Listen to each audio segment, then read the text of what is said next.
Welcome back to Over 55. I'd like to introduce Magdalen Carter. Magdalen is a director of the Alzheimer's Outreach Services. So I got that correct, and I think it's on our blurb on the screen. Welcome. Thank you. Now, maybe you can tell us a bit about the outreach services of Alzheimer's. Alzheimer Outreach Services of McCormick Home is a community support program funded by the Ontario government through the local health integration network, and we get some funding from the McCormick Home Foundation, and we have a small user fee for our day programs. We're governed by the Women's Christian Association, which is an organization that has been around for a long time in this community. A lot of people are aware of the WCA. It's a very visionary board that is governing our program. And basically, we're located at the new McCormick Home in West London, just at the intersection of Commissioners and Oxford Extension. Right. So it's easy to find us. Right, that's a great facility. I've been there. It's beautiful. It is. From the old one to the new one, it's like night and day. So big change. So if people, now if they come to you for assistance, help, information? All of those. We are providing services to people with Alzheimer's disease and their caregivers.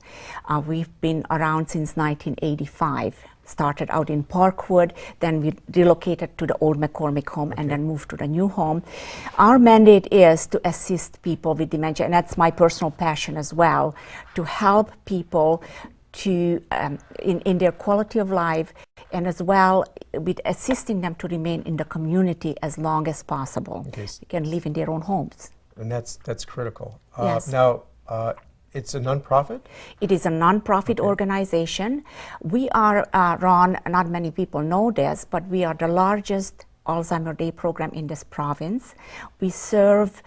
We have about 60 to 65 people arriving each day on buses to spend a day with us and do all kinds of activities, fun activities that keep them active and really bring some meaning into their lives. That's important. It is very important to maintain that sense of that I have meaning, that my life is worth something, and that I can have fun. That's great. We have a lot of fun at our program. I've noticed dealing with the, because I also run a nonprofit, that, and you said it just earlier, that that's your passion, and nothing's better than running a nonprofit with the passion, because you need the passion, because it can get pretty grinding after a while, but the passion works. Now, do they come with caregivers, or? They come on their own, because the part of the program is to give caregivers a break. Good. As you know, caregiving can be a stressful job. Most of us, just like when we come into parenting, we're not really quite prepared and don't know what to expect until we're right into it. But it is a challenging job, and a lot of literature and documentation shows that people who look after someone with a dementia, Alzheimer's or related dementia, are showing a lot more stress-related illnesses than their age cohorts in the community who are non-carers. So that includes hypertension, migraine headaches, more visits to the doctors, more visits to the emergency departments, and so on, because it can become a real stressful situation if there are no supports built in. Our program is set up to assist and build those supports in for families, and we're quite fortunate to be able to provide collection of services. Okay. So one is the day program, which runs 7 days a week. Does that cost anything to come to the day program? There is a user fee cost, a small user fee of $25, which includes transportation, lunch, and all the services. Fantastic. We have an evening program and a weekend program. And the weekend program is overnight, so people can leave their relatives at the club, as we like to call it, for the weekend, so they can have a little break and replenish their own energies to be able to care then a little longer. That sounds great, because I know I've had some meetings with Dearness Center, and they have a similar, what they call their daycare program. And I know we hate seeing people with any illness, whether it be dementia or just whatever that illness may be, but the stress on the caregivers, it really needs, I mean, people have a tendency to forget about caregiving unless you happen to be a caregiver. You need a lot of good information, you need respite, you need emotional support, because sometimes it gets pretty difficult emotionally, and sometimes people get depressed.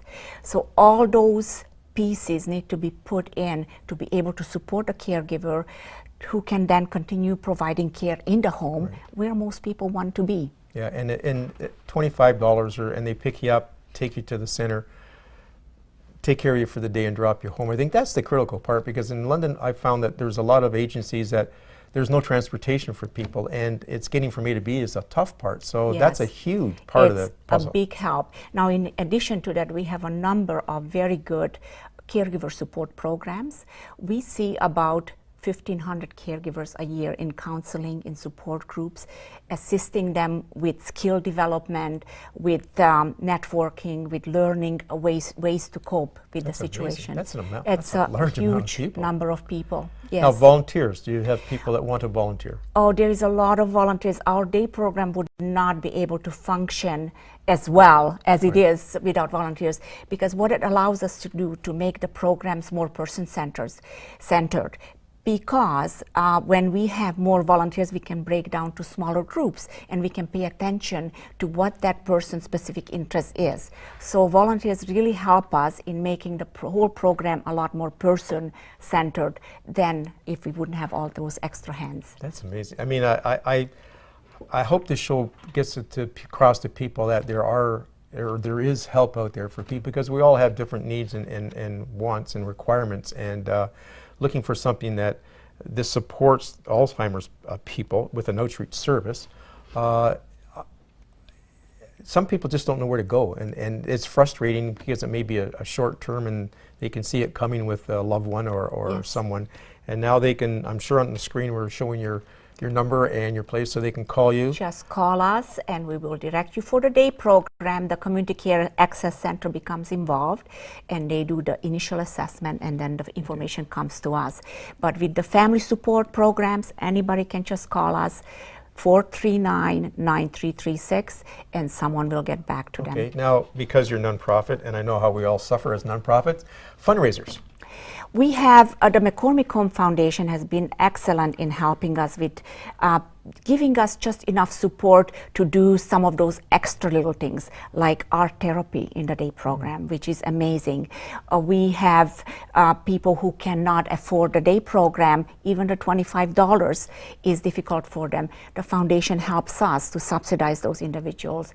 And they do have fundraiser. There is a website that people can reach, and there is a fundraiser in February. Actually, we just finished that, but donations can be made through website and phone calls as well. Because that is important. I mean, people think the government pays for everything, but they really don't.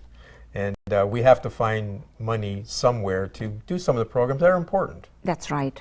I guess in summing it up, anything you'd like to say specifically about the program? I think 7 days a week is an amazing program. It is, and I would like to again stress that the caregivers are also part of what we support. We have a program that's coming on starting 1st of February, Tuesday evening sessions that run for 8 sessions and are extremely useful for caregivers that are just beginning to look after someone, or are just at that beginning stage trying to learn and understand what's happening.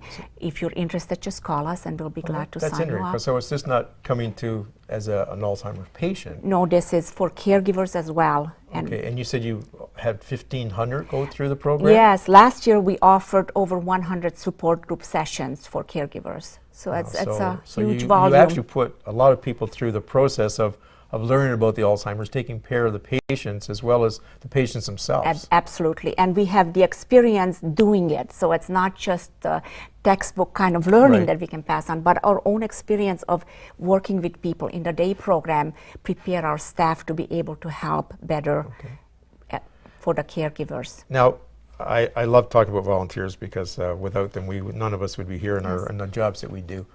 So can the volunteers come into these sessions as well? I know it's caregivers, they're a pretty unique group of people, but could some of the volunteers come in and sort of sit in on these sessions? Usually the volunteers really pick up their knowledge from actually doing it with our staff, because they are, the staff are so experienced and they involve the volunteers and constantly give them advice and guidance and supervision. Well, Magdalen, thank you very much for coming on. I think we've learned a lot. I know I have, and I hope our viewers have, and thank you again. Thank you for having me. I hope we will keep in touch. We shall be right back with the home demo on or not the home, excuse me, we'll be right back with the home renovation project by Kathy Smith.